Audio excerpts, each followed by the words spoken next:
বেনারস প্রায় ৩,০০০ বছরের পুরনো প্রাচীন শহর। এখানে প্রতিটি ঘাট, প্রতিটি মন্দির আর প্রতিটি গলির সঙ্গে জড়িয়ে আছে ইতিহাস। অসংখ্য মানুষের বিশ্বাস, ভক্তি, কাশী বিশ্বনাথ মন্দিরে ভক্তদের প্রার্থনা, গঙ্গার পবিত্র জলে স্নান, মণিকর্ণিকা ঘাটের জ্বলন্ত চিতা আর সন্ধ্যায় মনোমুগ্ধকর গঙ্গারতি, সব মিলিয়ে বারাণসী যেন ভারতের আত্মার এক জীবন্ত প্রতিচ্ছবি। একবার এই শহরে এলে মনে হবে আপনি শুধু একটি শহর নয়, ১,০০০ বছরের এক জীবন্ত ইতিহাসের অংশ হয়ে গেছেন। Welcome to wrong route traveller.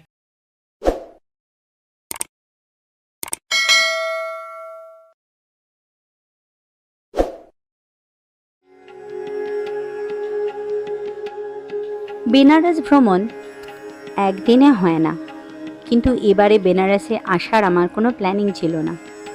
Patna থেকে ডাইরেক্ট ট্রেন পেলাম না, তাই বেনারসে এক রাত্রি হল্ট করতে হলো। নেক্সট টাইম একটু সময় নিয়ে আসব।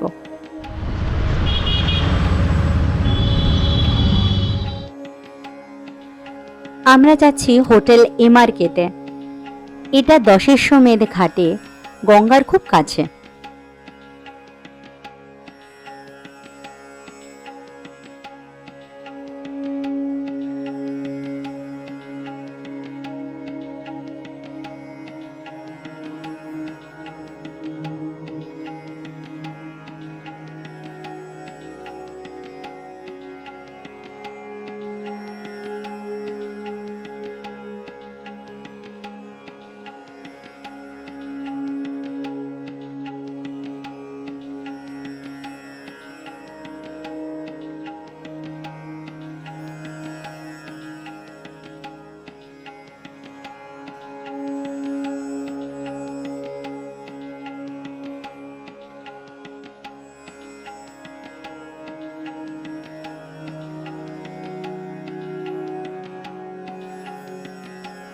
হোটেল এমআরকেতে কোনো রেস্টুরেন্ট নেই, কিন্তু জাস্ট পাশেই মঙ্গলম বলে একটি ভেজ রেস্টুরেন্ট আছে।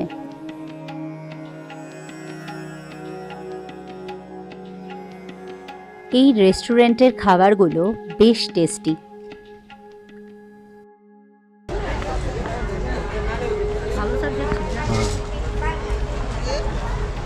সন্ধে ৬টা নাগাদ আরতি শুরু হবে।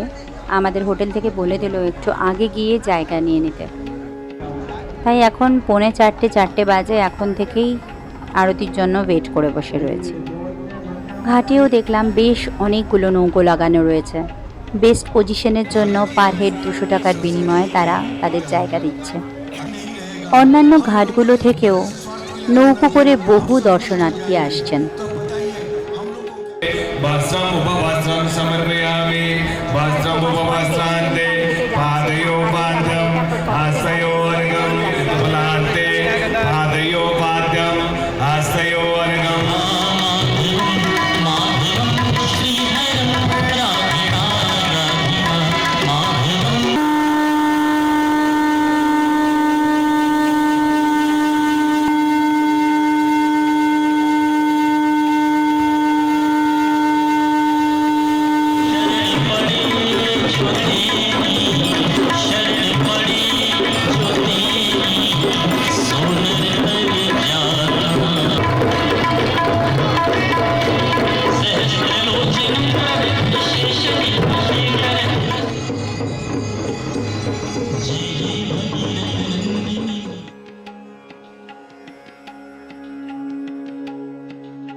সন্ধ্যা আরতির পর এদিক ওদিক একটু ঘুরে ডিনার সেরে নিলাম।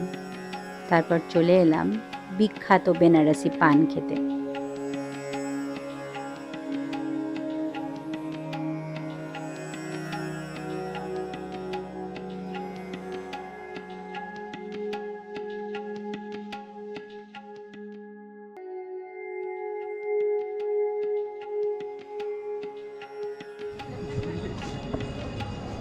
Good morning. এখন সকাল 4:45 বাজে।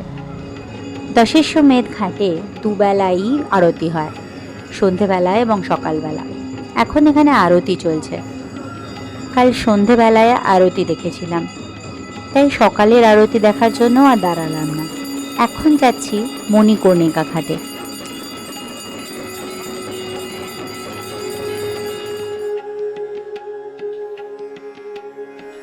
এটা কাশী বিশ্বনাথ মন্দির যাওয়ার করিডোর। এই করিডোরের মধ্যে দিয়েই আমাকে মণিকর্ণিকা ঘাটে যেতে হবে।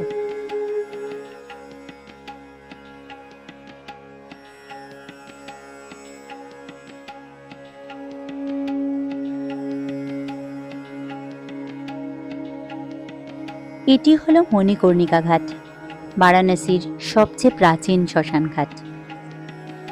হিন্দু ধর্মের লোকেরা বিশ্বাস করেন এখানে এসে শেষকৃত্য সম্পন্ন হলে আত্মা মোক্ষ লাভ করে।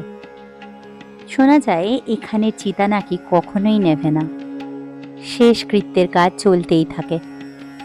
জীবনের শেষ সত্যের এক অনন্য প্রতীক এই শ্মশান।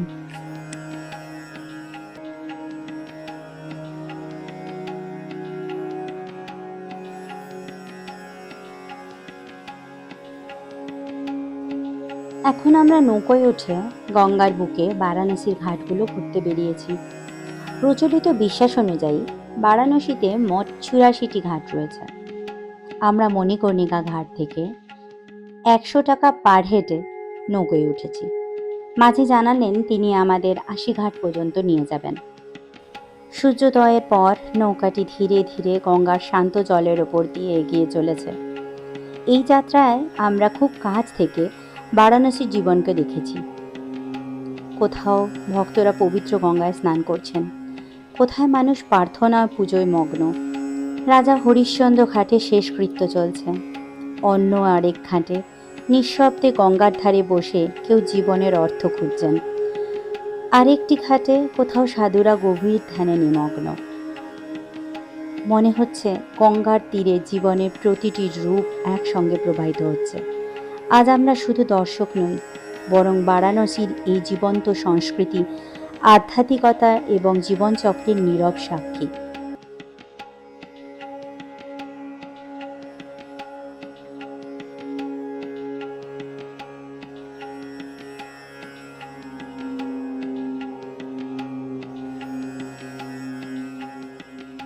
বোট সাফারি কমপ্লিট করে এবার প্রচণ্ড খিদে পেয়ে গেছে।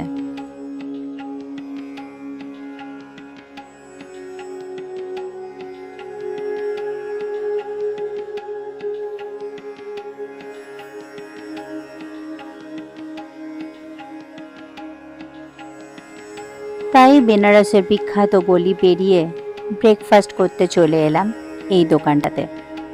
এখানে সবগুলো জায়গায় বেশ ভালো কচুরি পাওয়া যায়।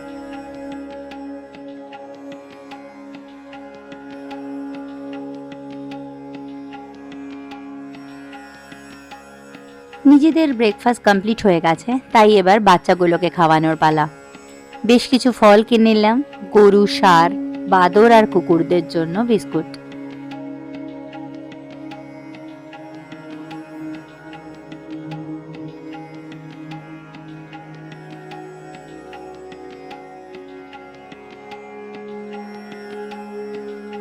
ফিরে চললাম কলকাতায়। এবার হাতে খুব কম সময়ের জন্য ভালো করে বেনারস ঘুরতে পারলাম না। নেক্সট টাইম 2-3 দিনের জন্য বেনারস আসবো।